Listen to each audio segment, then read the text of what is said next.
திங்கக்கிழமை காலைல எந்திரிக்கும் போதே செம்ம லேட் ஆயிடுச்சுப்பா. 7:50 ஆயிடுச்சு. சரின்னு சொல்லிட்டு பல மேல இருக்க முருகருக்கு ஒரு சல்யூட்டை போட்டு கிச்சனுக்கு வந்ததும் அரிசி கழுவி அடுப்புல வச்சுட்டேன். நேத்து வச்ச மீன் குழம்பு இருக்கு. அத வச்சு நம்ம மதியானம் லஞ்ச் பாக்ஸ் கட்டி குடுத்துடலாம்னு நெனச்சுட்டேன். நான் லேட் ஆயிடுச்சு. அது பார்த்தா ஓவர் லேட் ஆயி போச்சு. சரின்னு சொல்லிட்டு காலைல பிரேக்ஃபாஸ்ட்டுக்கு ரவா கிச்சடி பண்ணலாம்னு அத ரெடி பண்ணிட்டு இருந்தேன். அது எப்படி செய்யணும்னு பார்க்கலாம் வாங்க. ஒரு கடாய் வச்சு 2 ஸ்பூன் நெய் விட்டு ஒரு கப் ரவைய வறுவறுன்னு வறுத்து எடுத்து வச்சுக்கலாம்.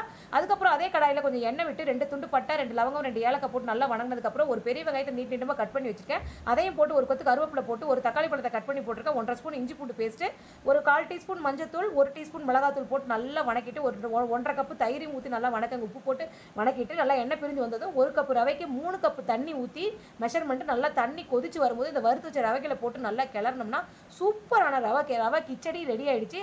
மேல ஒரு ஸ்பூன் நெய் விட்டு அப்படியே எடுத்து போட்டு பாருங்க. கரண்டியில கூட ஒட்டாது, அவ்வளோ சூப்பரா வரும். இதுக்கு சட்னியே தேவையில்லை, இருந்தாலும் சட்னி அரைச்சு கொடுத்தேன். கல்பனா சாப்பிட்டுட்டு ரொம்ப சூப்பரா இருக்குன்னு சொன்னா. காலையில நம்ம வீட்டில் பிரேக்ஃபாஸ்ட் இதுதான். உங்க வீட்டில் என்ன பிரேக்ஃபாஸ்ட்ன்றத கமெண்ட்டை சொல்லுங்க. ஓகேங்க, பாய்ங்க.